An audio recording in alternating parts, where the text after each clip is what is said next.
এখানে আমি পরিমাণ মতো গুড় নিয়েছি, আপনারা চাইলে আপনার পছন্দ মতন মিষ্টিটা নেবেন।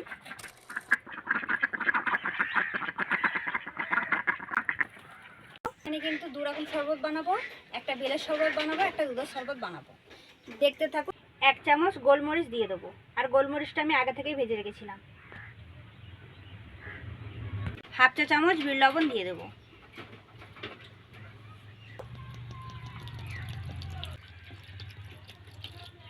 ভালো করে ঘেঁটে নেব।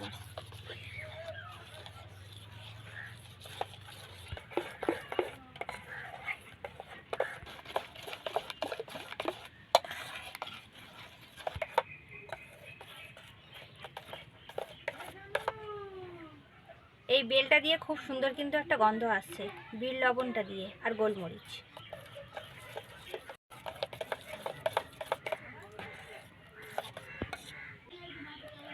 বেলের শরবতটা বানানো হয়ে গেছে, এবার গ্লাসের মধ্যে ঢেলে নেব।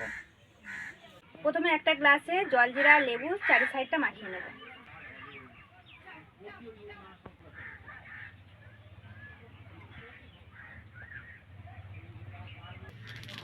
এবার জলজিরাটা ঢেলে নিচ্ছি। এবার জলজিরাটা এই কানে লাগিয়ে নেব।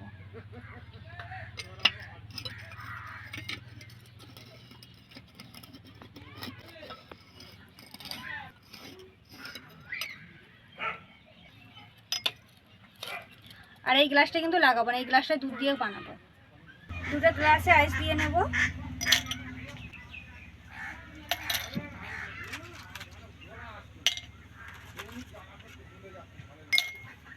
এবার বেলের শরবতগুলো দিয়ে দেবো।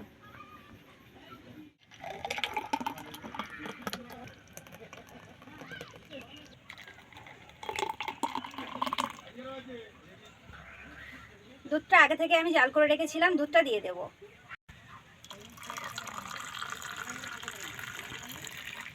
আর একটু বেলের শরবত দিয়ে দেব।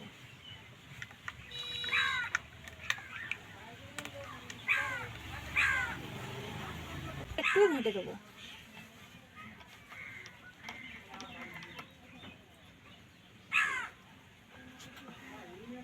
গার্নিশের জন্য আমি কিছুটা বেল তুলে রেখেছিলাম, দিয়ে দেবো।